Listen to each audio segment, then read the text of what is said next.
youngsters, welcome back. In today's class, we will discuss everything about haloarenes. We will basically take up the properties of haloarenes, its nucleophilic substitution reactions and electrophilic substitution reactions. तो बने रहिए आप मेरे साथ क्योंकि आज आप haloarenes के बारे में सब कुछ जानने वाले हैं। सब कुछ मतलब सब कुछ, जितना भी पेपर में आने की प्रोबेबिलिटी है क्लास 12 बोर्ड एग्जाम 2027 में, वो सारा कुछ हम आज की क्लास में सीखेंगे। तो let us start the video. See haloarenes में जैसे हमने हेलोएल्केन्स में पढ़ा कि न्यूक्लियोफिलिक सब्स्टिट्यूशन रिएक्शंस होते हैं। न्यूक्लियोफिलिक सब्स्टिट्यूशन रिएक्शन क्या होता है? एक न्यूक्लियोफाइल आएगा और दूसरे न्यूक्लियोफाइल को सब्स्टिट्यूट करेगा, वहां से हटा देगा और उसकी जगह खुद सेट हो जाएगा। सवाल ये है कि क्या हमारे हेलोएरीन्स में भी ये रिएक्शन इतनी ही आसानी से हो जाते हैं जितना कि हेलोएल्केन्स में होता है? देखो, हेलोएल्केन्स में तो हमने लिया RX और इसको अगर हम सिंपल एक्वस KOH के साथ भी रिएक्शन कराते हैं तो ये बन जाता है ROH। X जो है is replaced by OH। But there is a problem with the haloarenes. Haloarenes में बेटा ये रिएक्शंस इतने इजी नहीं होते, इतने आसानी से कंडक्ट नहीं हो पाते जितने इजीली हेलोएल्केन्स में होता है। तो सबसे पहले हम जानेंगे कि वो कौन से 4 मेन रीजंस हैं जिसकी वजह से it is difficult to carry out nucleophilic substitution reactions in haloarenes. So first reason is resonance effect. हम सबको पता है हेलोएरीन्स में रेजोनेंस इफेक्ट होता है। मतलब कैसे? और रेजोनेंस इफेक्ट क्यों मुश्किल कर देता है हेलोएरीन्स के रिएक्शंस को? रेजोनेंस इफेक्ट क्यों कैसे मुश्किल कर देता? देखो बेटा, यहां पर सपोज करो Cl लगा है और Cl के पास होते हैं, आपको पता है there are 3 lone pair of electrons. अब रेजोनेंस है, alternate bond, double bond alternate positions पर है, तो रेजोनेंस तो होगी ही। रेजोनेंस होगी तो यहां पर ये इलेक्ट्रॉन्स आएंगे और ये वाला bond double bond character acquire कर लेता है। जैसे ही ये डबल बॉन्ड कैरेक्टर एक्वायर करेगा, यहां से इलेक्ट्रॉन्स यहां पर आ जाएंगे नेगेटिव चार्ज, और फिर ये इलेक्ट्रॉन जो है यहां पर बॉन्ड बनाएंगे। जैसे ही यहां पर हल्का बॉन्ड बनने लगेगा, मैं आपको रेजोनेंस बता रही हूं कि रेजोनेंस क्या होती है। ये इलेक्ट्रॉन यहां आ जाएंगे और इस तरह से यहां बॉन्ड कैरेक्टर और ये इलेक्ट्रॉन्स यहां आ जाएंगे। कहने का मतलब क्या है कि रेजोनेंस की वजह से जो हमारा कार्बन और क्लोरीन के बीच का बॉन्ड है वो partial double bond character acquire करता है। और आपको पता है कि डबल बॉन्ड जो है वो हमेशा ही स्ट्रॉन्ग होता है सिंगल बॉन्ड से। अगर हमें न्यूक्लियोफिलिक सब्स्टिट्यूशन रिएक्शन करवाना है तो डबल बॉन्ड इस कैरेक्टर को, मतलब इस बॉन्ड को तोड़ना पड़ता है ना, CX बॉन्ड को हमें तोड़ना पड़ेगा। तो अगर वहां पर डबल बॉन्ड कैरेक्टर आ गया तो वो बॉन्ड इतनी आसानी से नहीं टूटेगा जितनी आसानी से हेलोएल्केन्स में ये बॉन्ड टूट जाता है। इसलिए दिस इज वन रीजन कि न्यूक्लियोफिलिक सब्स्टिट्यूशन रिएक्शन करवाना आसान नहीं है। देखो बेटा, न्यूक्लियोफिलिक सब्स्टिट्यूशन कराओगे तो कार्बन हेलोजन का बॉन्ड तोड़ना पड़ेगा, बॉन्ड तोड़ना पड़ेगा। यहां पर bond partial double bond character acquire कर रहा है तो वो बॉन्ड इतनी आसानी से नहीं टूटेगा। ठीक है, so this is first reason. Second reason क्या है इसका बेटा कि जो sp2 hybridisation of carbon in CX bond, haloalkane के साथ जो CX, देखो ये हमारा हेलोएरीन है। अब यहां पर जो कार्बन, ये कार्बन और इस हेलोजन के बीच में जो बॉन्ड है, तो ये कार्बन जो इसके साथ जुड़ा हुआ है, इसकी हाइब्रिडाइजेशन कौन सी है? इसकी हाइब्रिडाइजेशन है sp2 हाइब्रिडाइजेशन। और sp2 जो हमारा सिंपल हेलोएल्केन होता है, जो सिंपल हेलोएल्केन होता है उसमें जो कार्बन होता है और हेलोजन होता है उसकी कौन सी हाइब्रिडाइजेशन होती है? sp3 hybridisation. इस कार्बन की sp3 क्योंकि सिंगल बॉन्डेड है, इसकी sp2 क्योंकि यहां पर डबल बॉन्डेड कार्बन है। अब sp2 हाइब्रिडाइजेशन अगर है तो बेटा इसके अंदर s कैरेक्टर ज्यादा होता है। sp2 हाइब्रिडाइज्ड कार्बन जो है वो sp3 हाइब्रिडाइज्ड कार्बन के मुकाबले ज्यादा इलेक्ट्रोनेगेटिव होते हैं क्योंकि उनके अंदर ज्यादा s कैरेक्टर होता है। कैसे? देखो यहां पर 33% s कैरेक्टर है और 67% p कैरेक्टर है। कैसे? sp2 दो हिस्सेदारी P की है और एक हिस्सेदारी S की है, इसलिए sp3 में 25% हर किसी का कंट्रीब्यूशन है। तो S कैरेक्टर ज्यादा किस में हुआ?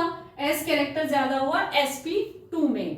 तो ज्यादा S कैरेक्टर होने की वजह से sp2 हाइब्रिडाइज्ड कार्बन जो होते हैं वो ज्यादा इलेक्ट्रोनेगेटिव होते हैं, जिसकी वजह से वो शेयर्ड पेयर ऑफ इलेक्ट्रॉन को अपनी तरफ ज्यादा बाउंड करके रखते हैं, ज्यादा अट्रैक्ट करके रखते हैं, जिससे कि कार्बन हेलोजन की जो बॉन्ड लेंथ है वो छोटी हो जाती है और छोटी बॉन्ड लेंथ हमेशा मजबूत होती है। ये आप सबको पता है। डबल बॉन्ड में जब बॉन्ड लेंथ डबल बॉन्ड होती है तो बहुत मजबूत, लेकिन साइज छोटा। ट्रिपल बॉन्ड में साइज और भी छोटा और लेंथ बॉन्ड मजबूत। तो यहाँ पर इलेक्ट्रोनेगेटिव ज्यादा है ये वाला कार्बन, इस कार्बन की बजाय ये वाला कार्बन ज्यादा इलेक्ट्रोनेगेटिव है और ज्यादा इलेक्ट्रोनेगेटिव होने के कारण शेयर्ड पेयर ऑफ इलेक्ट्रॉन को अपनी तरफ खींचता है, जिससे कि ये बॉन्ड थोड़ा सा छोटा हो जाता है और मजबूत हो जाता है। तो इस बॉन्ड को तोड़ना मुश्किल है। ओके, सो दो रीजन हो गए, first is resonance effect, second is sp2 hybridisation. Third reason जो हुआ बेटा वो इसका ये हुआ कि इनस्टेबिलिटी ऑफ फिनाइल केटाइन। याद करो SN1 मैकेनिज्म में हमने क्या पढ़ा था? SN1 मैकेनिज्म में पहले कार्बोकेटायन बनता है, ठीक है, और कार्बोकेटायन बन करके बाद में उसके ऊपर न्यूक्लियोफाइल आता है और अटैक करता है। अगर यहाँ पर हम कार्बोकेटायन बना भी लें, रिंग का कार्बोकेटायन अगर हम बना लें, क्लोरीन को हटा दें, क्लोरीन को रिमूव कर दें और इसको हम एक कार्बोकेटायन बना लें, ठीक है, तो इसको बोलते हैं फिनाइल केटायन। क्या बोलते हैं? Phenyl cation. ये जो फिनाइल केटायन होता है बेटा, क्योंकि इसके ऊपर प्लस चार्ज आ जाता है, तो प्लस चार्ज आने की वजह से इसकी एरोमेटिसिटी रिंग की डिस्टर्ब हो जाती है, जिसकी वजह से ये केटायन बिल्कुल भी स्टेबल नहीं होता। और स्टेबल नहीं होगा तो न्यूक्लियोफिलिक सब्स्टिट्यूशन यूनिमोलिक्यूलर यानी SN1 मैकेनिज्म तो इसमें पॉसिबल ही नहीं है। So this is third reason जिसकी वजह से हमारे haloarenes nucleophilic substitution reactions easily नहीं करते हैं। उसके बाद चौथा जो रीजन है that is also very interesting.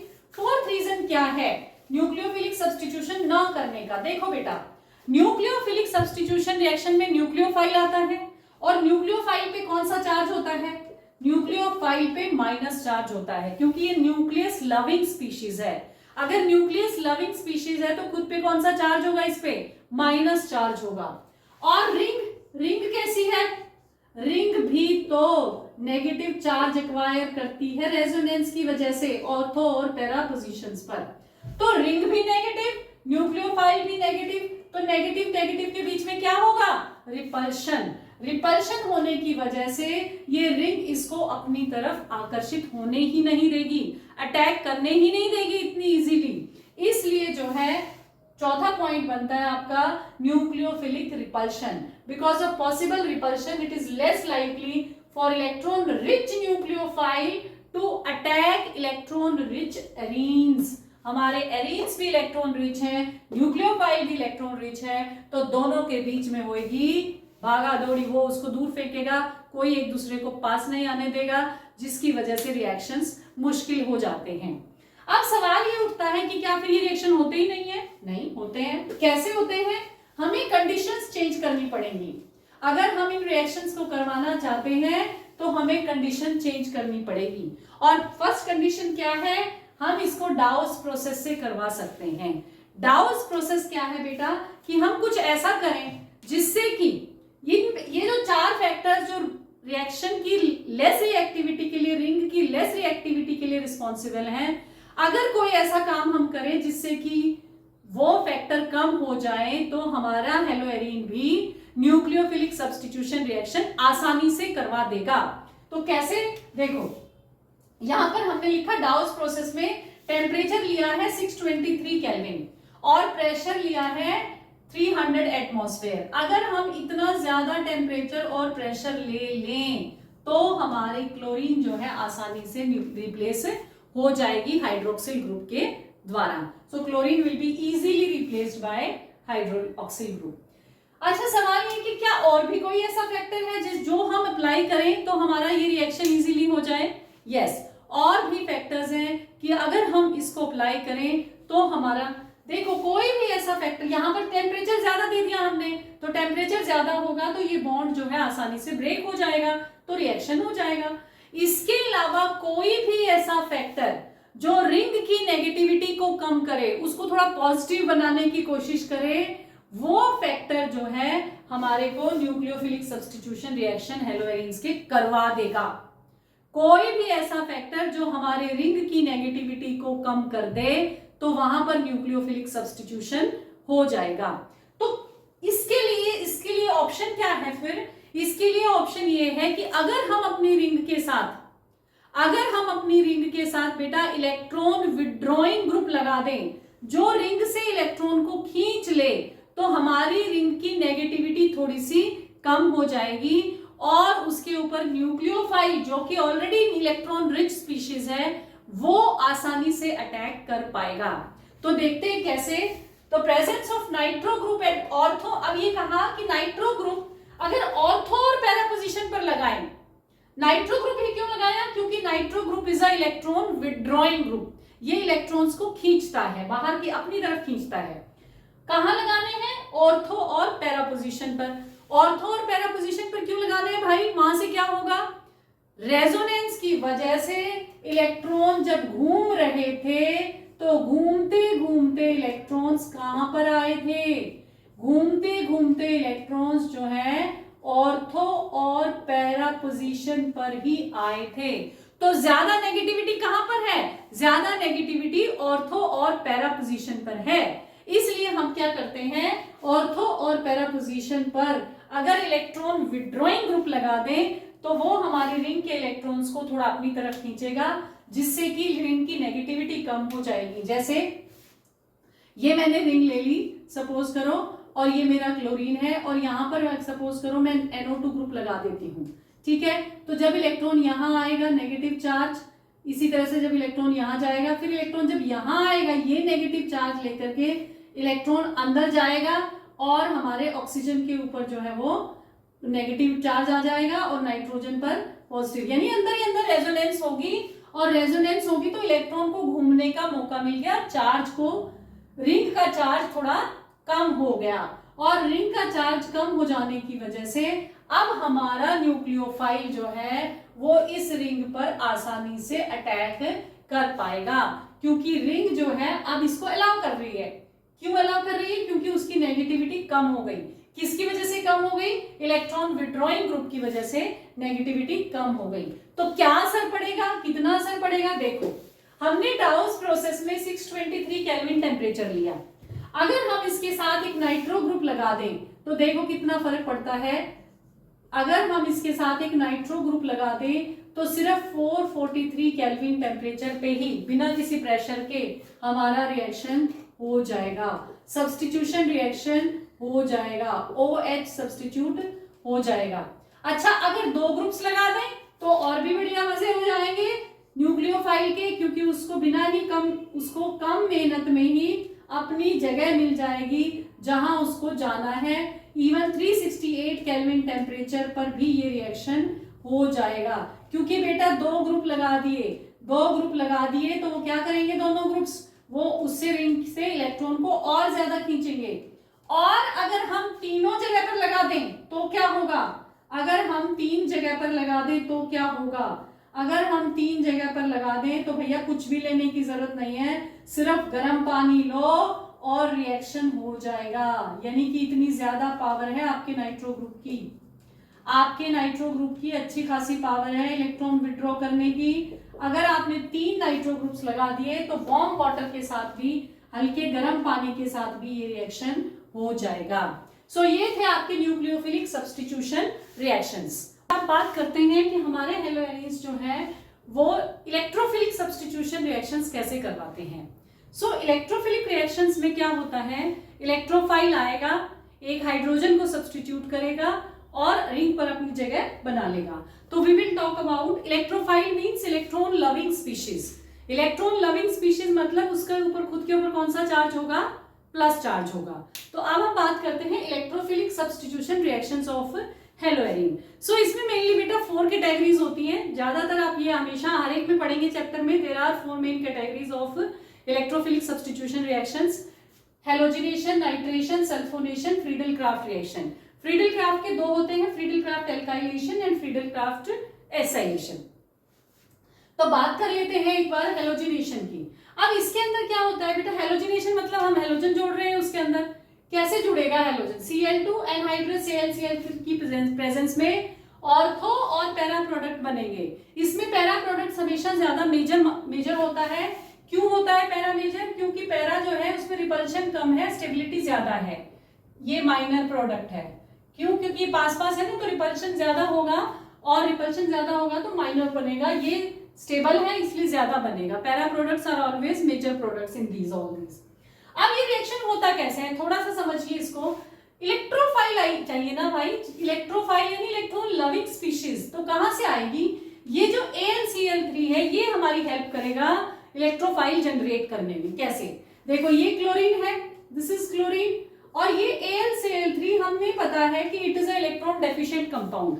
ये एक इलेक्ट्रॉन डेफिशिएंट कंपाउंड है। इसकी बेचारे की तो ऑक्टेट ही पूरी नहीं है। ऑक्टेट ही पूरी नहीं है तो ये अपनी ऑक्टेट पूरी करने की कोशिश करता है, और इनमें से एक क्लोरीन को विद इलेक्ट्रॉन्स ले जाता है। तो ये खुद बन जाता है AlCl4-, साथ में इलेक्ट्रोफाइल Cl+ जनरेट होता है। This is your electrophile. तो इस केस में जो आपका इलेक्ट्रोफाइल है वो क्या है? Cl+। Cl+ is the electrophile. तो ये Cl+ जो है बनेगा, और ये कहां कहां जाकर अटैक करेगा? ऑर्थो एंड पैरा पोजीशंस पर अटैक करेगा। ठीक है, so that was about halogenation. Nitration की अगर हम बात करें तो ये रिएक्शन हम करवाते हैं कंसंट्रेटेड HNO3 और कंसंट्रेटेड H2SO4 की प्रेजेंस में, और इसमें बेटा जो इलेक्ट्रोफाइल बनता है वो होता है NO2+। क्या होता है? NO2+। इसमें ये एसिड का काम करता है और ये बेस का काम करता है, क्योंकि जब 2 स्ट्रॉन्ग एसिड्स होते हैं ना तो कंपैरेटिव स्टडी होती है।